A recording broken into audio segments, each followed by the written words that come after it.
Autrefois, je me retrouvais plongé dans une spirale descendante plutôt sombre. J'étais déprimé, incertain de quoi faire de ma vie, insatisfait et souffrant de douleurs chroniques. Par conséquent, tout continuait à aller de mal en pis. En raison de mes douleurs chroniques, je devenais moins actif, ce qui renforçait encore la douleur.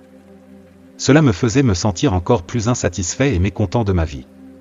Finalement, j'ai atteint un point où j'ai plus ou moins été contraint de repenser ma démarche. J'ai réussi à transformer cette spirale descendante exponentielle en une spirale ascendante et à changer complètement ma vie. La clé était de comprendre et d'appliquer le principe du miroir, qui repose essentiellement sur la loi hermétique qui stipule, comme à l'intérieur, ainsi qu'à l'extérieur. Votre monde extérieur est le reflet de votre monde intérieur, vos pensées, vos sentiments, vos croyances et votre identité. Il y a deux faces du miroir, le côté interne, qui englobe vos pensées, vos sentiments et vos croyances, et le monde externe, qui est la manifestation physique de votre monde interne. La question cruciale est, où est le point de départ? Malheureusement, pour la plupart des gens, le point de départ se trouve dans le monde externe. Tout au long de leur vie, on leur dit qui ils sont, comment penser, quoi faire, s'ils sont assez bons, etc. En fonction de ces influences externes, ils construisent une image mentale d'eux-mêmes qui ensuite renforce le monde externe. Pour se libérer de ce cycle, il faut réaliser que le point de départ est à l'intérieur, pas dans le monde externe. Vous êtes à 100% responsable de tout ce qui se passe dans votre réalité. La plupart des gens échouent à ce stade parce qu'ils pensent que le point de départ se trouve dans le monde externe et que toute leur vie on leur a dit qui ils sont. Il est crucial de déplacer le point de départ de cette réflexion. Transformation personnelle. Dans ce récit captivant et profondément personnel, l'orateur emmène le public dans un voyage transformateur à travers les multiples couches de surmonter la dépression, les douleurs chroniques et le sentiment persistant de ne pas être accompli. L'histoire se développe comme un puissant témoignage de résilience, de découverte de soi et de la quête incessante d'une existence plus éclairée et épanouissante. L'orateur dresse un tableau vivant de la descente initiale dans l'obscurité, où le fardeau de la douleur chronique projetait une ombre sur tous les aspects de la vie. La douleur chronique, un antagoniste invisible, s'infiltre progressivement dans le quotidien, entraînant une spirale descendante paralysante. Alors que la douleur s'intensifie, la mobilité diminue et la souffrance s'accumule, l'orateur se retrouve pris dans une toile de désespoir qui semble insurmontable.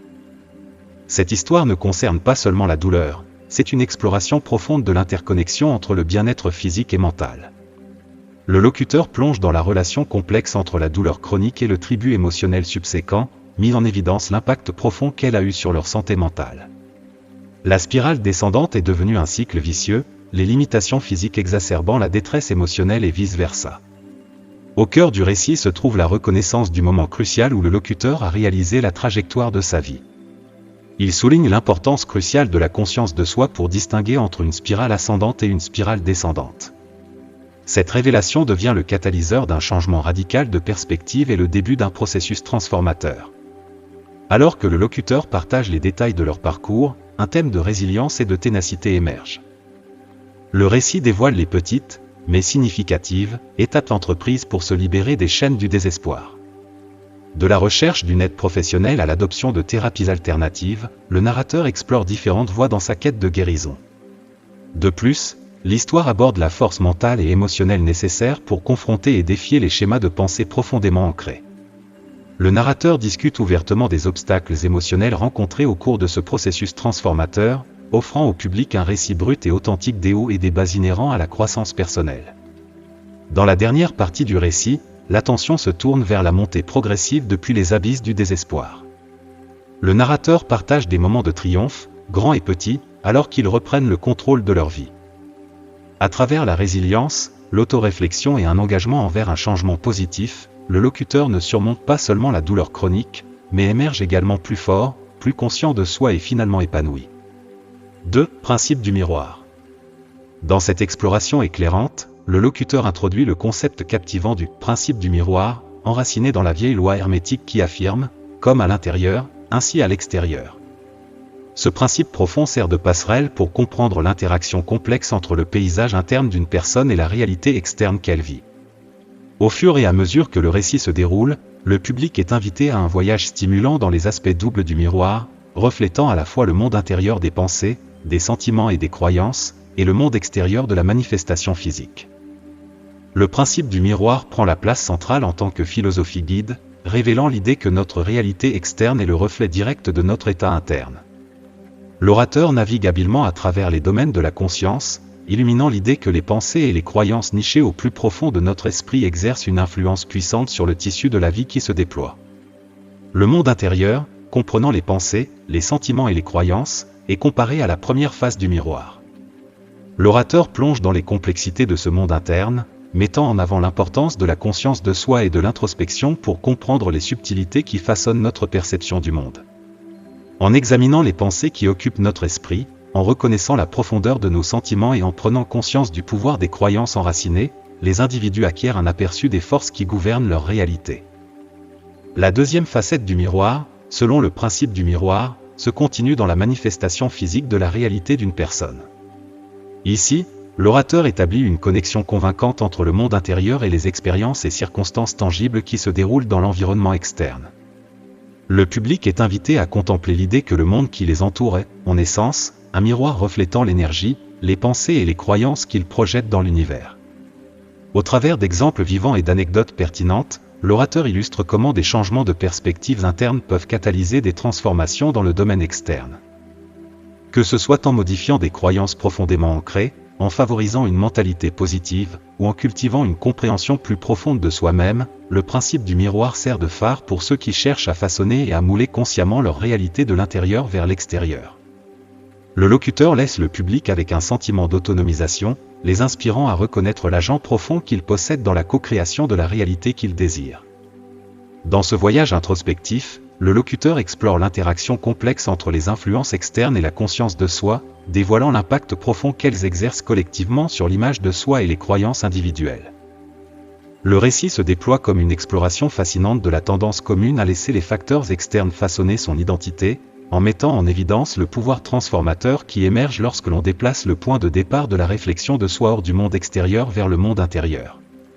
Le récit commence par un examen émouvant du phénomène omniprésent dans lequel les influences externes, allant des attentes de la société à la représentation médiatique, exercent une influence considérable sur la perception de soi des individus. L'orateur dissèque habilement les multiples façons dont le conditionnement sociétal peut façonner la façon dont les gens se voient, conduisant souvent à une distorsion de leur identité authentique. À travers des anecdotes compréhensibles et des exemples stimulants, le public est invité à réfléchir à l'ampleur de l'influence des forces externes sur leurs croyances et leur image de soi. Un thème central émerge, la nécessité impérative de réorienter le point de départ de l'autoréflexion des influences externes vers la conscience interne.